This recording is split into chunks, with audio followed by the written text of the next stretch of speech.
It's Pride Month, y'all, and I'm going to focus on topics related to sex and sexuality this month. I get lots of questions from folks about their sexuality at my practice and from listeners just like you.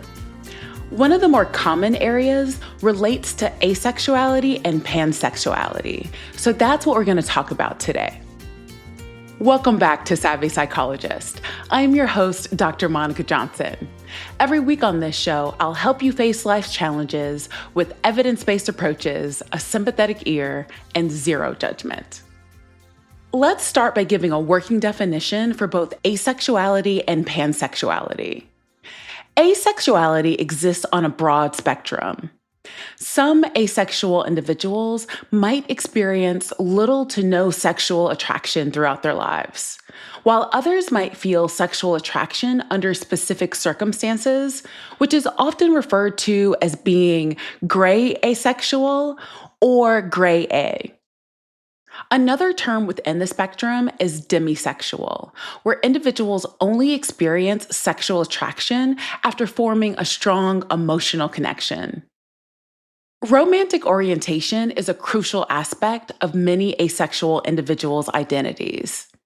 While they may not experience sexual attraction, many aces do experience romantic attraction. Romantic orientations can be as diverse as sexual orientations and include heteromantic, so attraction to a different gender, homoromantic, attraction to the same gender, biromantic, attraction to two or more genders, and panromantic, attraction to people regardless of gender. And there's also aromantic, where you experience little or no romantic attraction. For example, an asexual person might identify as biromantic, meaning they could be romantically attracted to people of more than one gender, but not feel sexually attracted towards them. Romantic orientation helps asexual individuals articulate these feelings and desires in relationships, providing a more nuanced understanding of their personal experiences. A common misconception is that asexuality is the same as celibacy. However, these concepts are fundamentally different. Celibacy is a conscious choice to abstain from sexual activity, often for personal, religious, or philosophical reasons. Asexuality, on the other hand, is an inherent sexual orientation where an individual does not feel sexual attraction regardless of their choice to engage in or abstain from sexual activity. While some asexual individuals might also choose celibacy, it is not a defining characteristic of their orientation. Understanding this distinction is vital in recognizing asexuality as a legitimate and distinct sexual orientation. Asexual individuals can and do form meaningful and fulfilling relationships. These relationships might include romantic partnerships, deep friendships, or other forms of close bonds. While sexual activity is not a driving factor for aces, intimacy and connection can still play a significant role in their lives. Some asexual people might choose to engage in sexual activities for various reasons, such as to satisfy a partner's needs, to have children, or out of curiosity. Others might prefer relationships that don't involve sex, often referred to as platonic partnerships or queer platonic relationships, which prioritize emotional and intellectual intimacy over physical intimacy.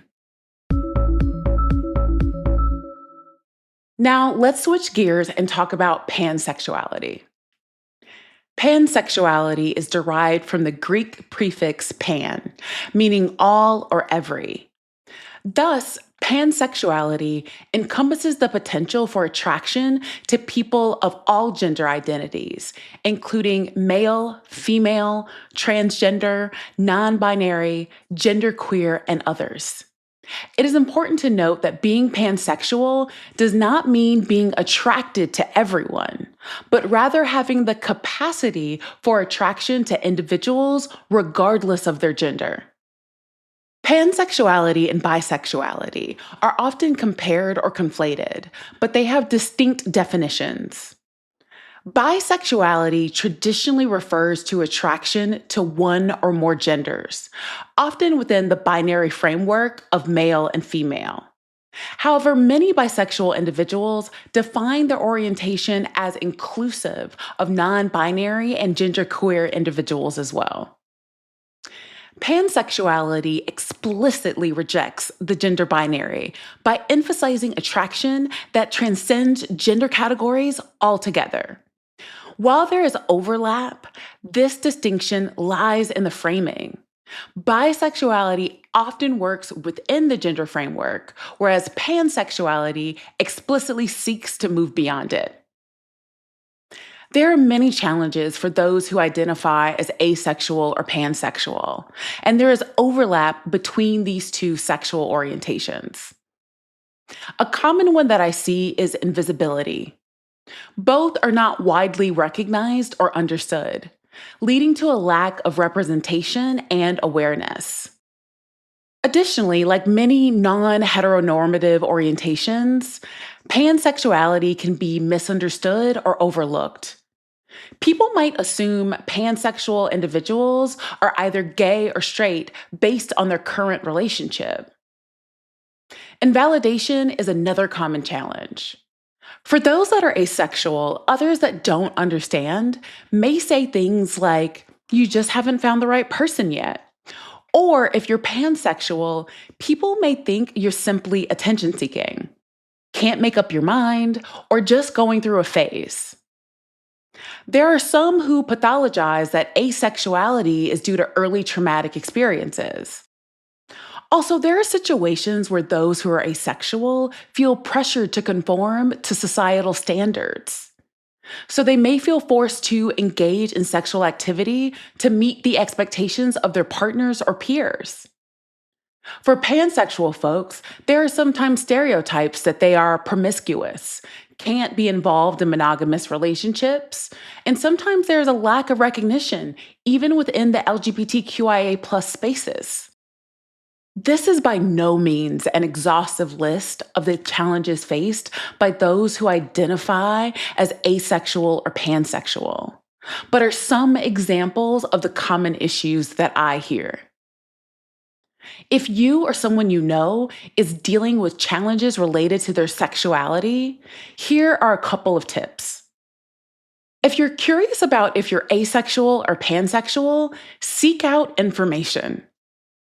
So you want to educate yourself, learn about asexuality or pansexuality to get a deeper understanding of the sexual orientation.